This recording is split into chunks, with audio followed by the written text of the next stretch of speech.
So I do get to travel and teach quite a bit, and part of that is that I get to listen to lots of birth stories, and those are all very different, from whether they're sad or happy, where they took place, the different kind of care that was received.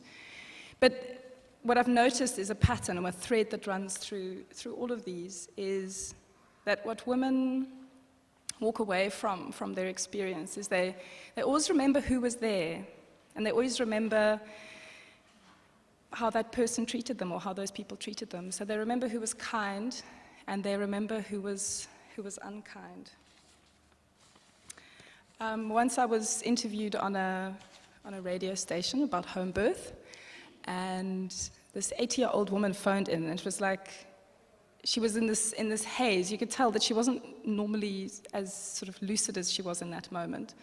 But it was like this word home birth had triggered this memory for her. And she phoned in and she talked about her home birth 60 years ago here in Cape Town. And the way she described it, I could almost smell the sweat in the room.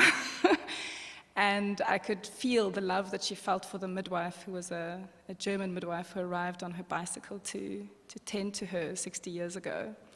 And so it was just very interesting to have this person who probably couldn't remember what she'd eaten for lunch that day, but how vivid this experience of childbirth had been for her.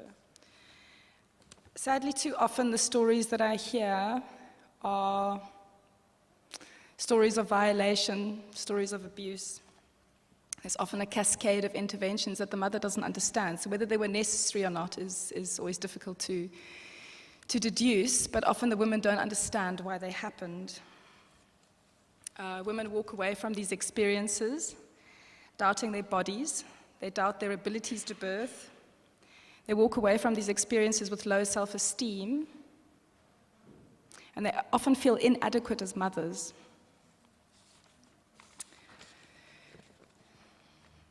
So one mother, after 2 normal vaginal births, thought that when she gave birth the next time, she should definitely have a cesarean, because when she gave birth the first 2 times, she was told that she didn't push well enough, and she really believed this. Another mother chose a cesarean with her second pregnancy after she had a vacuum-assisted birth and told it was due to poor maternal effort. She really believed that she should have a Caesar the next time, because the first time she just her body hadn't worked properly. Another mother told me a story which was also littered with all sorts of interventions. She eventually gave vaginal birth with an episiotomy and forceps. At the end of her story, she looked me in the eyes, and she had these tears in her eyes, and it was a big group of people. And she asked me, "Do you believe that if I ever fall pregnant again, that I will actually be able to give birth?" And with tears in my own eyes, I looked back at her and I said, "Yes, of course." Another mother, who whenever she sees the midwife who cared for her during her labor, they live in the same area, has to cross the road, because every time she sees her, she's so angry at the violation she experienced. Another mother, homeless and earning her living as a sex worker, died under a bridge while she gave birth. She was too afraid to seek care. She'd been so stigmatized in her pregnancy because of the work that she did. Her baby also died. I just want to point out that these are not all South African stories, and they're not all in the public sector. In there was a story from a European country. There was one from another African country. One was a home birth with a private midwife. One was with a doctor, and the rest, other than the mother who died under the bridge, were with midwives. So this is not just a South African issue, it really is it's a worldwide one. I'm not going to be all doom and gloom. Childbirth is a spiritual event. If you're treated well, you're going to have a good flavor from that, and it will last you a lifetime, says Ina May Gaskin. So what has happened? What is it that we're leaving women feeling incapable, violated, and afraid to seek care? Have we as caregivers become so bound by legislation? Are we ruled by fear? What is it? I'm not pointing fingers.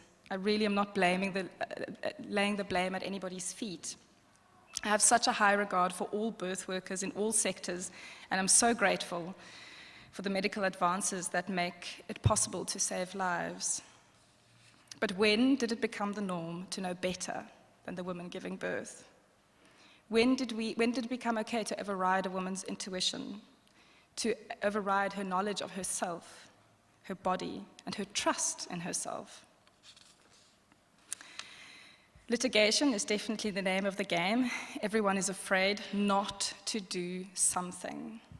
We're afraid of being sued, afraid of being called out, afraid of being shamed, belittled. Midwives who step outside the box get to experience the age-old witch hunt. They lose their licenses, they get arrested, and they're ostracized by their communities. In the UK, independent midwives have lost the right to be with the women they serve purely because they can't get the insurance. So when did insurance companies decide where and with whom we give birth? And of course, there's always the ever-lurking presence of death, the baby or the mother who might not make it on our watch. There is this fine line that those taking care of pregnant women and their babies have to walk. It's such a huge responsibility, and it is so relentless. The work is so relentless, and we're only human after all. But that's exactly it. We're human, and so are the people we are taking care of. Yet this work can make the person with the softest hands and the softest heart grow a hard shell just to protect themselves. But there is hope. On my travels, I get to meet inspirational people, individuals, groups, making a difference in their own small ways. Mothers and birth activists creating birthing events similar to this one, sharing their stories, demanding change. Doulas are following mothers into shocking hospital environments and holding their hands while they birth their babies. There are midwifery schools, workshops, forums where midwives pass on their knowledge and skills to the next generation. It's all very underground, though. But all of these changes are being brought about by individuals. All is not lost. We can make a difference.